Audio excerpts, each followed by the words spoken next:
You are all weirdos. Weird science is the revolution. Weird science is the revolution. Absolute Power, Task Force 7, number 4, written by Pornsack Pichot, art by Claire Rowe, Lee Lowridge, and Dave Sharp. Yeah, that's a tough last name to say, right? It is. Pichot. For some reason, I want to say Pinochet just because I want to, so I tend to. Pornsack, though, that's quite the name. Because you've said Pichot so much that I jump into that every time I want to say it, too. When I was writing it out, like, how do you say this name again? I actually looked it up just to make sure I could say it, and I still fumbled. I'm telling you, I get the idea that it's like, it looks like Pichot show, but then I would go and they're like, oh, no, it's pronounced Johnson. I hate when it's like that. I don't think it's ever like that. Like 7 million letters. They're like, oh, my God, what is that? Oh, it's Smith. Oh, I get it now. I get it. But yeah, I don't know. This is a tie-in. It's by Pornsack, and he's not a normal DC writer. And maybe that's one of the things that you might need. I'm not saying that he didn't do research or whatnot, but my big problem with this is it's more of like a character study issue. But some of the character studies are things that you don't quite need. Now, the Nightwing stuff, I mean, you talked before we started here, and you said that's kind of the twist, and it is more of a Nightwing thing. But you know, when you're talking about, say, voodoo and things like that, I want to get more of the rules, the story, and overall feel for this whole absolute power. And when I get done, I'm like, this just felt really small. It just didn't feel like much happened, even with failsafe. It's Tim Drake's small little resistance that he's keeping held up inside the labyrinth maze of the Court of Owls. So when failsafe does show up, pretty much you have Nightwing, Tim Drake, and Nightwing's just pretty much meeting up with Tim Drake and his small resistance that's made up of Voodoo, of all people, Miss Martian, and the Ray. And I'm like, besides for I'm not a huge Voodoo guy, but like I love all of those characters. I'm like, I'm happy to see it. It's just one of those shames that the idea of the story, everybody has to have their powers gone, so you can't have anybody with powers.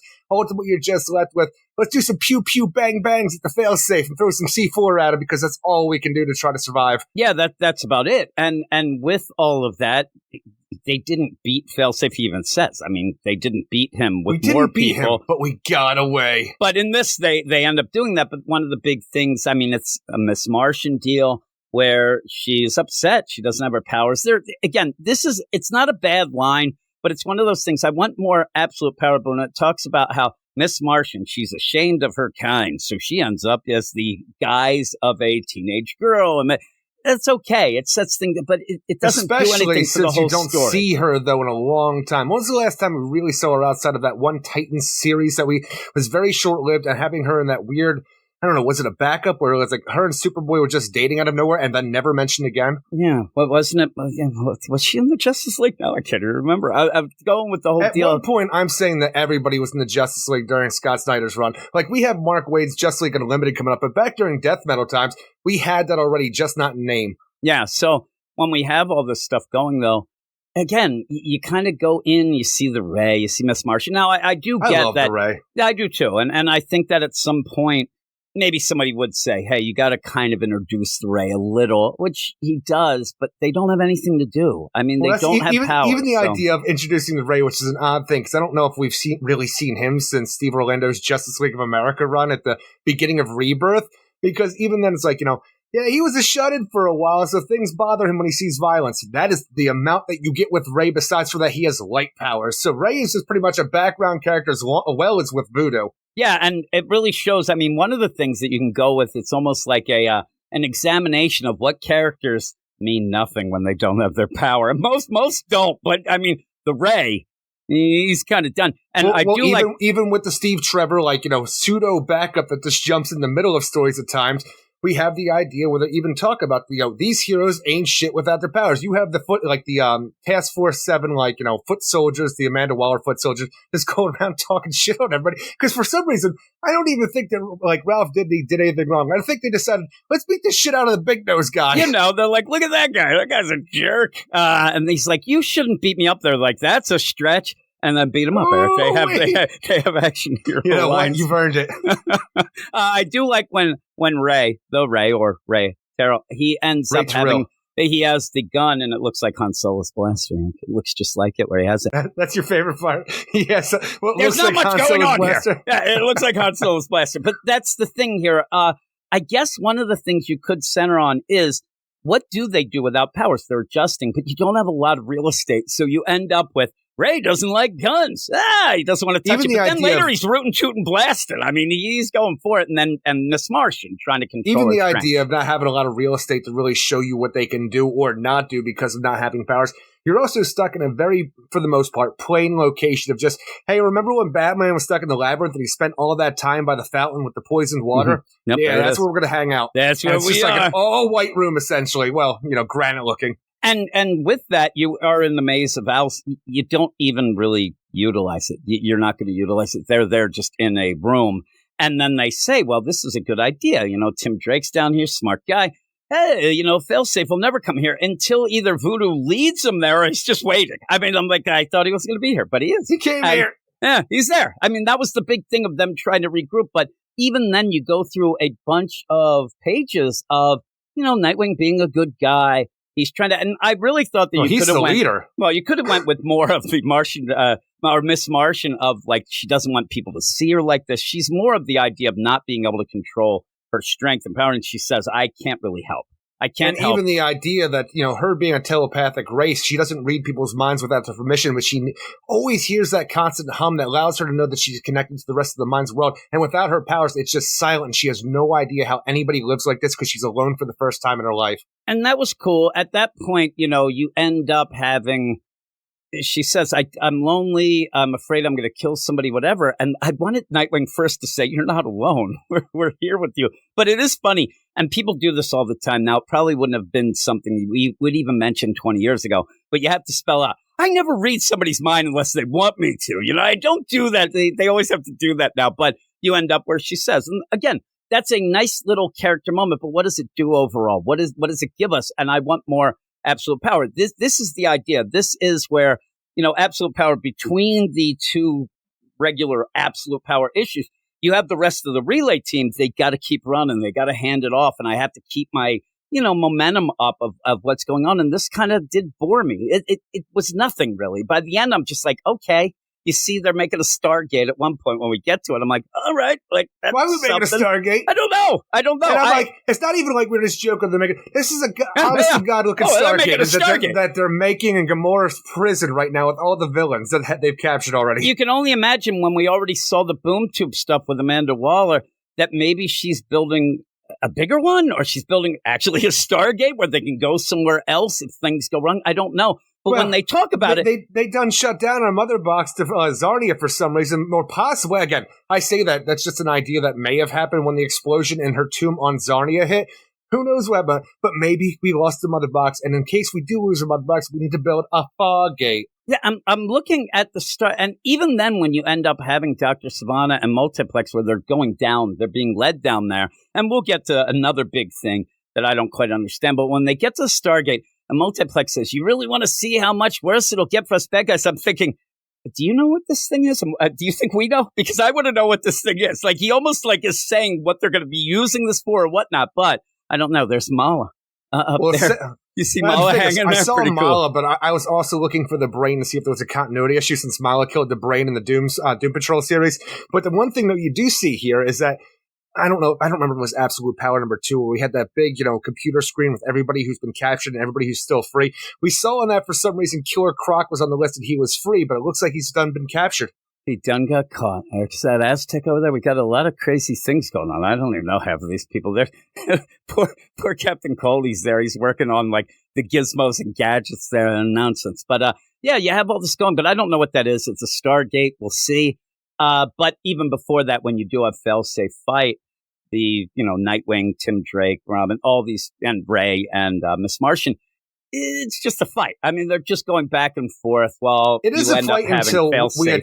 Until we attach C4 onto Failsafe's head and blow him up to a degree. But we get to see that thing again like we saw That's in what a the thing I was previous issue. talking about that I wanted to where talk about, yeah. the regeneration that these Amazo robots have the ability to do. And Batman's the previous, I recognize that energy signature. That's as far as we got. I had some ideas, it looks kind of like the Brainiac Queen's energy. I thought for a second maybe it's something to do with Shade the Changing Man's M-Vest for some reason. Resurrection Man, right? That's crazy. I don't know. I'm saying you have weird psychedelic colors coming off of them when they are regenerating, and that's like a weird situation that is still a mystery right now. It's a very weird situation, especially when, I mean, even a Mazos, but, failsafe robot deal. This seems like something that, regenerating robots. So you would point maybe to the Brainiac Queen. I will say that one thing that the art kind of made me kind of giggle a little. When they do blow up his face, it does start looking like an owl. Like you have that Court of the Owls. You know what? You're right. I was like, that's kind of a cool little twist there. Not really, but it's kind of a cool little wink, wink. But then he just ends up, hey, and that's where they're talking crap to failsafe. Hey, look, we were able to, at least damage you a little. And he's like, yeah. You have no idea what I'm capable of now, but we still don't know what that is. But then we go to Gamora Island. That's where you see poor Nightwing Ralph. and us both have no idea what he's capable of. We have no idea. And so while undercover Colonel Steve Trevor is watching, pretty much, Ralph may get killed. I don't know. He is the crap kicked out of him. It's such a weird way to jump in, too, because in the previous Steve Trevor, jump in that we have in the series, he was being led down to the villains. Like, okay, finally I get to see what the villains are up to. In this one, like, man, they led me back up here. I'm like, did you not look at anything in between the issues? Yeah, all of a sudden, you're led back upstairs to where the heroes are, and you have to go back down the stairs to finally see what the villains are up to. Like, we left you in a place to see the Stargate, and for some reason you went back upstairs. Was it because Ralph Dibny was getting his ass kicked? Maybe what happened? He's like, why did I have to assume the identity of the one guy who signed up for 80 clubs? This guy has all these things. He's like, he signed up for everything. He's going back and forth and whatnot. But yeah, you end up seeing Dr. Savannah, evil genius, the multiplex scene led down. And even when they were talking, I was thinking about, okay, maybe it is some other, if it's not Brainiac Queen that's made up this thing to repair things, what would it be? And, Dr. Savannah even kind of, I don't, you have a lot of different people that might be. And he does say, they're making us construct something, but it is, looks like the Stargate that everybody's working on. But again, I hope they have better brains to do this. You have Killer Croc there. He's just manual labor, hopefully, right? And so at least Dr. Savannah's there. I know, the top. He'll come up in you end up where all these things going. Really, right here talking King to me. Shark's there. Again, I'm sure you have these evil genius guys, but I'm pretty, you need some freaking big old girders with. So you got Killer Croc, you got King Shark there. You know who's doing what. Oh, yeah. When they go and they're like, okay, everybody, who do we have? Who wants to be the evil genius that makes them tech? Killer Croc's raising his hand. They're pretending. Anybody else? Like, they're not even watching. I'm not sure what this art's supposed to be, but I think it's supposed to be the Floronic Man. So I don't know how well we kill off the Floronic Man in the Poison Ivy series now. That is true. And he's doing some wacky stuff, right? Over there. He's pulling cords. At first, I thought he was actually flying. No, I thought he was flying the way he is but it's the perspective. He's there. No, I think that's the gas. He's about to fill her up. He looks like he's there at the station. Jersey. Yeah, and I'll tell you, maybe he could have put a little more this should be something that's like really, really cool. It is kind of. You still get it, but I want it more. You get a room full of villains doing some mysterious shit that you want to know more about. But even when you have the two walking in who are giving us exposition about how, we're being led to do something right now, it's multiplex. The enemy is Firestorm. I'm like, okay, it's named that right there.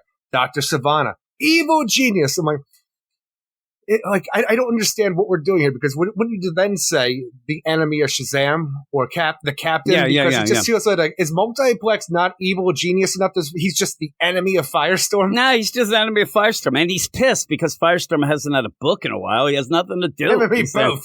He's like, what do I have to do? I guess I'll work on a Stargate, I guess. And it's weird, too, because Savannah says schedule as if you Sporozoans had any idea what you're forcing us to construct. But then when they go down, you have Multiplex kind of saying, you really want to see how much worse? I think that maybe Savannah would know how much worse it'll get. He seems to be the evil genius that they're using. Though it'd be funny if he's like, they're not utilizing him the way he wants. He's pissed off. He's carrying counters. Yeah, he's doing some nonsense. But again, you get to see that Stargate. Savannah, we got a special job for you. You're going to do the group tattooings. Exactly. He's like, I don't know that you're utilizing me as much as I should, but they're like, shut up, evil genius. But again, that might be a big thing. I'm assuming that we're going to see Stargate come over here and give us all the answers we need. Tar Pit. Really, yeah, he's doing all the deal. So Girder and Tar Pit come over and they're going to work out the magic. But we go back to, the failsafe fight. And you have Martian, I keep saying Miss Martian. She's down. She's in the fetal position. She's all upset. And this big thing is... Of course she's upset. She got her arm broken by a failsafe robot. Crushed. And so then you end up having pretty much failsafe give Dick Grayson almost a pep talk. Like, hey, if you're going to be able to do things, you're not going to be able to pull away. You're not going to be able to have that empathy that always, makes you. Now, again, this doesn't sound a lot like failsafe to me.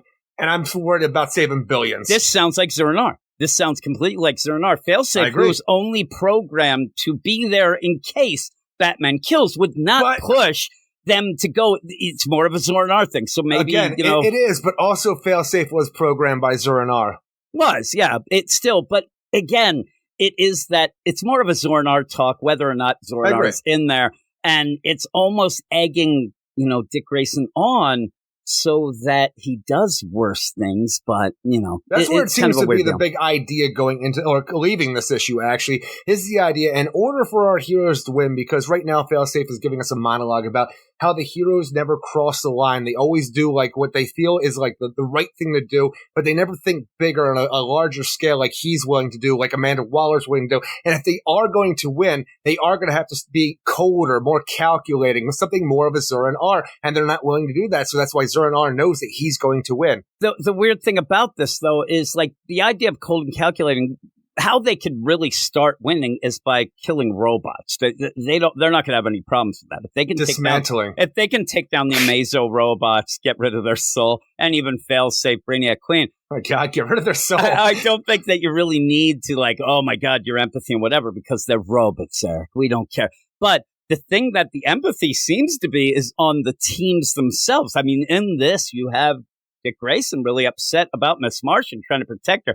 That might just lead Dick Grayson to say, listen, I know I gave the rah-rah speech for a team, and we're going to do this. I got to do this alone. I can't have anybody holding me back. The idea that the empathy for his teammates and things like that, maybe that's what he takes as well. I don't know. I don't know how it's going to play. Well, they don't have a ton of people left. So. I just know that he has a giant chip on his shoulder after this because they have to leave Miss Martian behind. And I'm thinking, who's going to tell Superboy about this if they are, in fact, still dating from that one backup that we saw?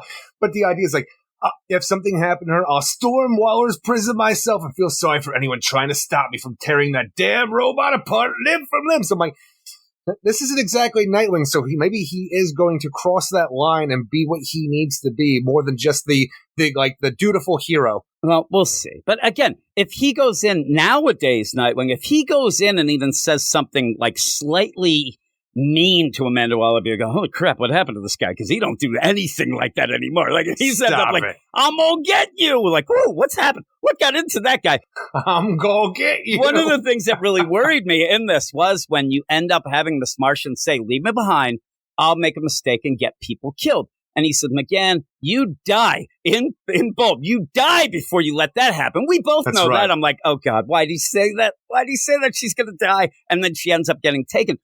When she ends up, well, that's the thing. If we didn't see her just kind of under the rubble, and in a nice little wink, wink, failsafe does tell us that she's still alive. You're like, oh, when she wakes up, I'm like, oh, thank you for telling us she's not dead, because I would have thought that. But she's going to be proud of herself. She let them escape. But in that, she just ends up blowing up more of the C4, more of the explosives, and then they're down underneath the underground river maze. And I'm like, all right. I think that you said it pretty well. The idea, this is not a really good set piece. This is not a real exciting set piece. I'm telling you, the thing is, as just a nerd aspect to it, the characters we have involved are cool, but they're not the actual characters you want to see, because they're depowered versions who have nothing really to do because they aren't able to do anything, in a very kind of drab, lame set piece that is just trying to harken back to how cool the Court of Owls was all those years ago, and I wish they were once again. Yeah, and I think that what he's saying, he's colder, because that water is pretty cold. He ended up landing in the water. Sure, it's like, I'm colder right now. But yeah, overall, think that fountain water still got poison in it? Maybe. Or it's got metals of all sorts. You got all of it. Oh, no, Electrum. Like, Electrum, the Dionysium. Yeah. But yeah, all of that, it just, by the end, just like, that was kind of boring. It was kind of like, one thing to the other, 1 + 1 = 2. There was nothing that exciting. The only thing in my mind, I'm telling you get some characters you don't normally get to see that might just tickle your fancy a little bit, but it's not going to be anything over the top that's going to say, boy, I wish I could see more of these. Well, I kind of do, but in a proper way. But the idea is, going forward, it's like, what is Nightwing willing to do to win? Because he is the overall leader of the heroes at this very point. And will he have to cross a personal line in order to stop Amanda Waller and Failsafe? And hopefully, that's something that, this has been set up through Mark Waid to do in the regular book, because a lot of these tie-ins just end up being their own thing and kind of disappear. But one of the things that I would have liked more, where you have the Ray, especially, maybe you could have played the idea of these obscure heroes that not everybody, knows or loves or whatnot. You do, Eric, but, I love the 90s Ray series was great in my mind. Maybe it could have been that, though, that like somebody like the Ray, especially Shut In, and he got overlooked. Like the Amazos weren't after him. He kind of like under the radar ends up still have, because some people still have their powers. Maybe do that. Maybe have these obscure heroes that haven't really done much in the past can rise to the occasion. Yeah, and then they end up where and then in an event you're going to show, oh my God, the Ray, he's really cool, because but the Ray without powers is not cool. It's just the Ray without powers. So it's a shame. It almost feels like deja vu, because it's exactly what we said during Forever Evil when the Justice League was sent away and we're waiting for the heroes that didn't get a shot to rise up to the occasion in their individual cities and be the heroes that the humanity needed to be, and you never got it. And this would have been a cool, like, you could have a bunch of different, heroes like the Ray. Miss Martian is a little more popular and more well known, but you could not in comics. Voodoo, though, is somebody like that. You get all them Wildstorm assholes in here, but you end up where you could have had a little bit of a showcase. Now, granted, you could just have them in this issue, have their powers, and then an Amazo comes and grabs them at the end if you don't want to have it. But at least show a little of it. At least show why these characters are cool. And they just go right with the no powers and try to go that route, which is kind of a shame. But what would you give it by the end? I would give it a 6 out of 10. I think the art is fine throughout. It's just kind of a dull story that just gets you pretty much an attitude, a feeling for what's to come by the end of the issue, and that's about it. But it's fine for what it is with the characters involved. It's just not great. Yeah, I give it a 6 as well. And the big things to take out of it, if you read it or haven't read it, is how are the robots repairing themselves? What's that power? And what the hell's that Stargate nonsense? But also, seriously, maybe Nightwing going forward and being a little colder, or at least being shown that he has to go a little bit more. He can't just care for everyone like he does. I guess the Stargate's kind of a big deal sexy. Too, though. Yeah, the Stargate will probably be we don't know what it is, but probably pretty big. The thing about the Stargate is, like, usually we would hope that there's a checklist. Okay, you do your thing, but you have to have Stargate. Don't tell anybody what it's like. They don't even tell Pornsack. He's like, I don't know what it is either. And the repaired. So that seems like the Make biggest a metal circle. Thing. That seems the reveal in Stargate. So we have that. You love Stargate. So we have all of that. Where's Jason Momoa? But in the end, I give it a Stargate 6 Atlantis? as well. Give it a 6 as well. And I will give it some credit in that I wasn't angry at the end. I was just kind of like, it didn't do I wish anything there was more. I wish there was more, but it didn't ruin anything. You are all weirdos. Weird science is the revolution. Weird science is the revolution.